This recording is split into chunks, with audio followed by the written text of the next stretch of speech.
ಸಚಿವ ಸಂಪುಟ ವಿಸ್ತರಣೆಗೆ ಈಗಾಗಲೇ ಸರ್ಕಸ್ ನಡೀತಾ ಇದೆ. ದೆಹಲಿಯತ್ತ ಸಿಎಂ ಡಿಕೆ ಶಿವಕುಮಾರ್ ಪ್ರಯಾಣ ಬೆಳೆಸಿದ್ದಾರೆ. ಮಾಜಿ ಸಿಎಂ ಸಿದ್ದರಾಮಯ್ಯ ಕೂಡ ದೆಹಲಿಗೆ ತೆರಳುತ್ತಾ ಇದ್ದಾರೆ. ಸಚಿವ ಸಂಪುಟ ವಿಸ್ತರಣೆಗೆ ಭಾರೀ ಕಸರತ್ತು ನಡೀತಾ ಇರುವಂತದ್ದು.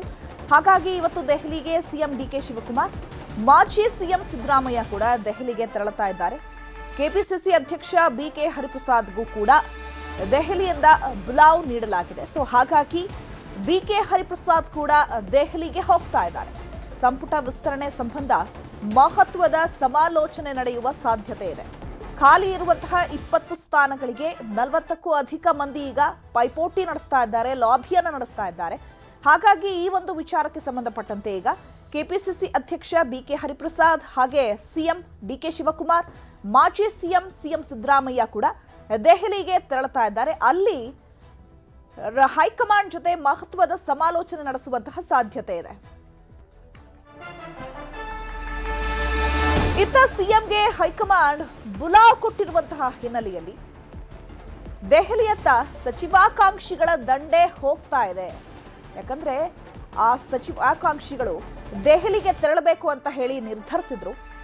ದೆಹಲಿಗೆ ಶಾಸಕ ಪುಟ್ಟರಂಗ ಶೆಟ್ಟಿ ಕೂಡ ಹೋಗ್ತಾ ಇದ್ದಾರೆ. ಸಚಿವ ಸ್ಥಾನ ಕೊಡುವಂತೆ ಕೇಳಿದ್ದೇನೆ, ಈಗ ಸಚಿವ ಸ್ಥಾನವನ್ನ ನೀಡಬಹುದು. ಹಾಗಾಗಿ ಏರ್ಪೋರ್ಟ್ನಲ್ಲಿ ಶಾಸಕ ಪುಟ್ಟರಂಗ ಶೆಟ್ಟಿ ಈಗ ರಿಯಾಕ್ಷನ್ ಅನ್ನ ಕೊಟ್ಟಿದ್ದಾರೆ. ಎಲ್ಲ ಕೇಳೋದಂತ ಕೇಳ್ತೀವಿ ಅಷ್ಟೇ. ಮೊದಲು ಭೇಟಿ ಆಗಿದ್ರಿ, ಏನಾದರೂ ಈ ಸಲ ಭೇಟಿಯಾಗಿದ್ದೆ, ಇದನ್ನ ಕೊಡ್ತೀವಿ ಅಂತ ಹೇಳಿದಾರೆ. ಡೆಲ್ಲಿ ನಾಳೆ ಆಗ್ತಾ ಸ್ವಲ್ಪ ಹೋಗಿದ್ದು ಬರೋಣ ಅಂತ ಹೋಗ್ತಾ ಇದ್ದೀನಿ. ಯಾರು ಭರವಸೆ ಕೊಟ್ಟಿದ್ದಾರೆ ಸರ್ ಬಗ್ಗೆ? ಹೈಕಮಾಂಡಿಗೆ ಕೇಳಿದೆ. ಭರವಸೆ ಕೊಟ್ಟಿದ್ದಾರೆ ಸರ್? ಭರವಸೆ ಮೊದಲೇ ಕೊಟ್ಟಿದ್ವಿ, ಕೇಳಿದ್ವಿ. ನಾನು ಮಾಡ್ಕೊಡ್ತೀನಿ ಅಂತಂದ್ರೆ ಮಾಡ್ಬೋದು ಅಂತ ಅನ್ಕೊಂಡಿದ್ದೀನಿ. ಫೈನಲ್ ಮಾಡ್ಕೊಂಡು ಬರ್ತೀರಾ ಸರ್? ಹಾಗಾದ್ರೆ ಹೈಕಮಾಂಡ್ ಫೈನಲ್ ಮಾಡ್ತಾನೆ, ಫೈನಲ್ ಆಗೋದು. ಯಾವ ಖಾತೆನ ಮಿನಿಸ್ಟ್ರಿ ಆಗಲಿ ಖಾತೆ ಎಲ್ಲ ಬಂತು, ಮಿನಿಸ್ಟ್ರಿ ಆದ್ಮೇಲೆ ತಾನೆ ಖಾತೆ. Confirm sir? ಹೇಳ್ತಾನೆ ಅಂದ್ಕೊಂಡಿದ್ದೀನಿ ಕೊಡ್ಬೋದು ಅಂತ. ಅಲ್ಲ, ಯಾವ ಖಾತೆ ಕೊಟ್ಟರೆ ತಾವು ನಿಭಾಯಿಸ್ತೀರಾ ಅಂತ? ಯಾವ್ದು ಕೊಟ್ಟರು ನಿಭಾಯಿಸ್ತೀನಿ.